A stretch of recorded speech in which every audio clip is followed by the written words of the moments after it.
According to the World Health Organization, depression has now become the #1 cause of disability globally. And it's clearly a disorder that's found in all societies and with a very high prevalence. And from a general health perspective, it has an enormously negative impact. We know that it increases, for instance, the risk of cardiovascular disease and other illnesses as well. And when we look at biomarkers which are indicative of major depression, the two sets of biomarkers that have been most consistently demonstrated are alterations in the hypothalamic-Pituitary-Adrenal Axis. We know that patients with severe forms of depression do hypersecrete cortisol, sometimes even into a range that would be seen even in Cushing's disease. And the other set of biomarkers that's associated with major depression is markers relating to immune response. Depression is a pro-inflammatory disorder. It's associated with high levels of acute phase proteins and high levels of pro-inflammatory cytokines like IL-1, IL-6, IL-8, TNF, and so forth. Now, I was interested in exploring the microbiota in patients who were attending my clinic in Cork. And I took a cohort of patients who presented for the first time with major depression and a group of age and sex-matched healthy controls. And we profiled the microbiota, and as you can see here, if you look at the principal component analysis plot on the right-hand side of the screen, there clearly is a very significant difference between the microbiota in depressed patients and healthy subjects. And what one sees in major depression is decreased richness and diversity. And even when you get a cohort of patients who have a relatively normal diet during the depressive episode, you still see this decrease in diversity or richness. So I accept the fact that many patients, when they're depressed and attend my clinic, they're anorexic and they lose weight. But even when you control for that, there is a decreased diversity in the microbiota in patients with major depressive illness. When you do a transplant of the microbiota from a depressed patient to an animal, one will see a transfer of a behavioral phenotype. So doing the transplant, if you transplant the microbiota from a depressed patient into a rat, and you take another rat and do a transplant from a healthy individual who is not depressed, the microbiota from a healthy individual who is not depressed will cause no behavioral change whatsoever in the animal. But when an animal has a transplant of a microbiota from a depressed individual, their behavior becomes depressed-like. They also begin to show features of a pro-inflammatory response in the sense that the acute phase protein CRP, which we've known for over a decade is elevated in depression, it becomes elevated in the rodent. And tryptophan metabolism, which is obviously fundamental for normal serotonergic transmission, tryptophan metabolism is altered as well. So suffice it to say, the microbiota in depressed patients is abnormal, and transplanting that microbiota does alter the microbiota or does alter the behavior of a rodent. Now, we've heard a lot today about the impact of mode of delivery on babies and on their microbiotas. And what I wanted to do in this particular study, and what I did with my colleagues, was look at the question. Most patients who become depressed do so in a setting of stress. Stress is the major driver of depression. It's not always present. Some people are so genetically loaded that any sort of minor stress will cause depression. But most people who become clinically depressed do so in a setting of stress. And the question we wanted to answer in this particular study is, does the mode of delivery in any way alter stress response? In other words, in an adult who has been born by cesarean section, does that mode of delivery impact subsequently on their stress response. Now, we know that the microbiota of babies born by caesarean section and per vaginum, that they tend to converge after 2 years, let's say. And clearly by adulthood, if there are differences, there are clearly very subtle differences. But we were just asking the question is, are there differences in stress responses between the two? Now, the main test we used was the Trier social stress test. Some of you may be familiar with it. It's a test that's been around for quite a long time. And what it essentially entails is a naive subject who's not used to public speaking, making a presentation in front of a rather stern-looking group of individuals and being asked to do certain tasks as well in that environment. Now, it's been shown that this causes a dramatic rise in cortisol in people who are not used to public speaking. It also causes a rise in certain pro-inflammatory cytokines. You get a very dramatic rise in interleukin-6 as well. So we decided to take a cohort of subjects who had been born, they were all male, in their early 20s, who had been born by caesarean section, and a group who had been born per vaginum. Now, as I say, what one is essentially seeing with this test is an activation of the hypothalamic-pituitary-adrenal axis. Now, the main end organ output in the hypothalamic-pituitary-adrenal axis is clearly cortisol. It's not the most abundant output, but it is regarded as the most important output. So we looked at that, and we look at it in saliva, although one could look at it in blood. Levels in saliva parallel those in blood, so saliva is a useful measure. Now, lo and behold, we actually found no differences whatsoever between the hypothalamic-pituitary-adrenal axis response of the subjects born per vaginum and those born by caesarean section. So maybe that wasn't altogether too surprising. But we did find some interesting differences in relation to the perception of the stress. So we looked at perception of stress in a variety of ways using a variety of measures. And as you can see, with all of these psychological measures, those who were born by caesarean section reported themselves subjectively as more stressed. So their endocrine response wasn't any different to the endocrine response of the individuals who were born per vaginum, but subjectively they reported themselves as more stressed. Here again, when we look at things like state anxiety, trait anxiety, perceived stress and so forth, the subjects born by caesarean section have far higher scores. Now, I don't want to, exaggerate the degree of difference, but there clearly is a degree of difference here. And it wasn't a degree of difference that we were anticipating. But on all measures, the subjects born by caesarean section had somewhat higher stress responses. When we then looked at them during the exam period, these were all students, so we looked at them during the exam period. And what we found is that cognitive performance, clearly there was no difference overall between the cognitive performance of those born per vaginum and those born by C-section. But during the exam stress, when these subjects were stressed, on a variety of measures, they performed more poorly than subjects who were born per vaginum. And now these are in their early 20s. We're not talking here now about 5-year-olds starting school.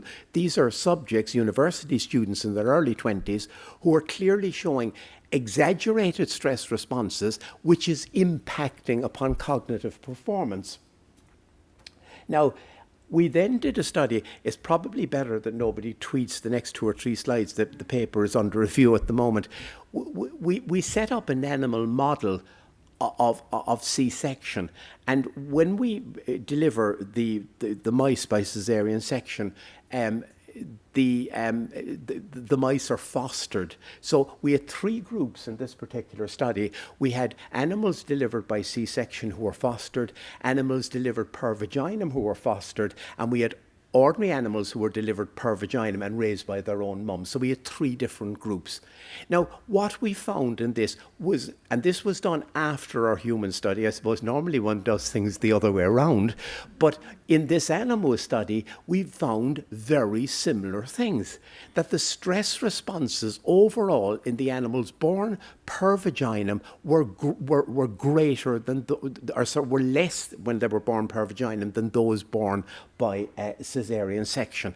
And other markers as well. We looked at, for instance, social interaction using the 3-chamber test, and there was less social interaction in the animals who were born by cesarean section. But all measures, you know, anyone who's familiar with behavioral psychology will know the elevated plus maze, the open field test, are probably tests you've heard of.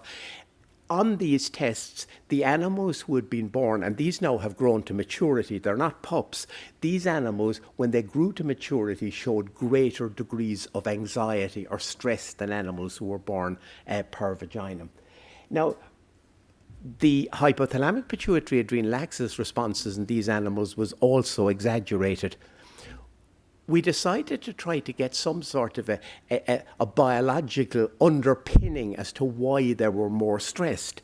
And we initially did an array of the transcripts, and we looked at a wide variety of genes in the ventral hippocampus. Now, if you're familiar with the structure of the hippocampus, the dorsal hippocampus in humans is associated with cognitive activity, mainly memory. The ventral hippocampus is associated primarily with emotional activity. And what we found was that there were a number of genes in the ventral hippocampus that were clearly working at a very different rate in the animals who had been born by cesarean section than those who were being born per vaginum. Those genes were, there were a number of genes, some of those genes played an active role in relation to dendrite formation. Some of them were related to neuronal matrix formation. But overall, and we looked at a number of brain regions, but in the ventral hippocampus, which, as I say, is traditionally associated with emotional activity, the transcript output was very different than it was in the animals who had been born by cesarean section. Now, when we looked at a variety of other parameters, for instance, the intestinal permeability, we measure intestinal permeability using the FITSE. Some of you may be familiar with this. You basically give FITSE by gavage and you measure the blood level. And as you can see here, the cesarean section delivered animals at day 21 had clearly different intestinal permeability, and the plasma lipopolysaccharide levels were different as well. Many of the other findings are quite normal. When you look at the microbiota profiling is not too different from what you see in humans. Animals born by cesarean section have greater diversity early on, as you can see here, than animals who have been born per vaginum. And when you look at the, let's say, the Shannon index below, I mean, you can clearly see the very obvious differences. So I think as an animal model, or as a model which enables one to try to get some sort of handle on the biology of the microbiota and its impact in terms of delivery by cesarean section, I think it's a reasonably good model, and one that's easy enough to establish in the lab. Now, I want to finish up by just talking about how we feed that microbiota and what impact, if any, that has on health. You know, as a psychiatrist, I prescribe antidepressants all the time, and I use psychological therapies like cognitive behavior therapy as well. But psychiatry has completely ignored nutrition. I mean, completely ignored nutrition. And we've had about 3 papers now in the last 2 years which clearly demonstrate that individuals on a Mediterranean diet have significantly lower rates of depression than individuals who are on a traditional Northern European diet. Furthermore, there is evolving evidence that switching to a Mediterranean diet during a depressive episode and adding it to the conventional therapy improves the rate of outcome. Now, in our review article, which hopefully will be published shortly, we recommend a number of things. We recommend, obviously, that people increase their intake of fruit and veg. If they have any tendency to depression, it clearly is one protective measure. There are clearly loads of polyphenols in fruit and vegetables, and many of these polyphenols have antioxidant activity. We've heard quite a bit about fibre, and clearly high levels of fibre, especially prebiotic fibre, promoting the growth of beneficial bacteria, is clearly essential for preventing or for treating depressive illness. The increased intake of fermented foods does make a lot of sense. The intake of fish. Now, EPA and DHA, our brains are fatty organs. We have no capacity to produce EPA and DHA ourselves, our very limited capacity. We need to take them in our diet. And as I keep saying to my patients, I live on an island and I personally like fish. Most of my patients hate fish. Fish is not particularly expensive. Interestingly enough, there are 2 papers in the literature now, one from my group and one from another group, showing that EPA actually has prebiotic type activity. It promotes the growth of beneficial bacteria. So apart from its direct impact on the brain, which is important structurally in the brain, it has a prebiotic effect. I think there is far too much of an intake, certainly in Ireland, and I'm sure in many other European countries as well, of red meat. I'm not entirely anti-red meat, but eating red meat on a daily basis is not a good thing. It is pro-inflammatory, and I think that if people are prone to depression, they shouldn't eat red meat on a daily basis. I'm not going to suggest we do this recent paper suggesting that even a sniff of alcohol a day was going to give you cancer is beyond the beyonds as far as an Irishman is concerned. There are good polyphenols in alcohol and all things in moderation. But I do think that, the important thing here is that the Mediterranean diet, or the modified Mediterranean diet, and probably the Japanese diet as well, are the best diets out there for preventing depression, and indeed when somebody suffers from depression, for treating depression. And I think one of the sad things is, I suppose, I'm not knocking America, but the Americanization, McDonald's and Burger King and God knows what, in Spain and Italy and so forth, in 10 or 20 years' time, we won't have a Mediterranean diet in the Mediterranean region. God knows what sort of a diet we'll have. But I think, what I would say is we can feed our microbes in a way that protect us against mental health problems. Thank you very much indeed. Thank you. I think we'll allow ourselves time for 2 questions, please. Do we have the microphone somewhere? Does anybody have a question? Just while we're waiting, could I just ask you a question? If we were here in 5 years' time, how much progress do you think we will have made? Imagine that we're sitting here in 5 years' time, you know which research is going on, you know what the attitudes of authoritative organizations is, because that's a critical thing, isn't it, in rolling things out in guidelines and so on. Do you think there may have been any progress in 5 years' time? I think that nutritional psychiatry is evolving, and I would hope that in 5 years' time, if people go to see a psychiatrist with a disorder like depression, that apart from the standard treatments, that they will get decent nutritional advice. That would be my hope. Yeah. And I suppose, any comments, questions? I suppose it's always the question that what we would advise for the whole population isn't necessarily appropriate because there are subsections. Sure. Maybe this should be targeted more particularly.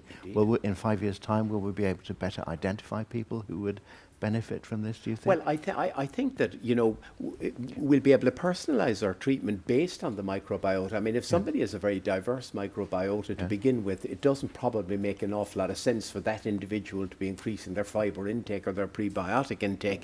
But for those who clearly have a decreased richness in their microbiota, it would make a lot of sense. Question? Thanks for a great talk, very inspiring. I was wondering if you think one could imagine that women that choose to have a C-section might be more susceptible to stress than others? That is a very interesting question. I don't think that the epidemiology tends to support that. You know, I'm aware of a number of epidemiological studies looking at mental health throughout the pregnancy, and I don't think there is evidence to. It's an interesting hypothesis, but I don't think the epidemiology actually supports that view. So we have the microphone over here. Yeah. I think that in this case we should distinguish between emergency C-section and comfort C-section, and that's maybe completely a different situation. Absolutely. I agree entirely. Yep, definitely. Okay, thank you very much indeed. Thank you.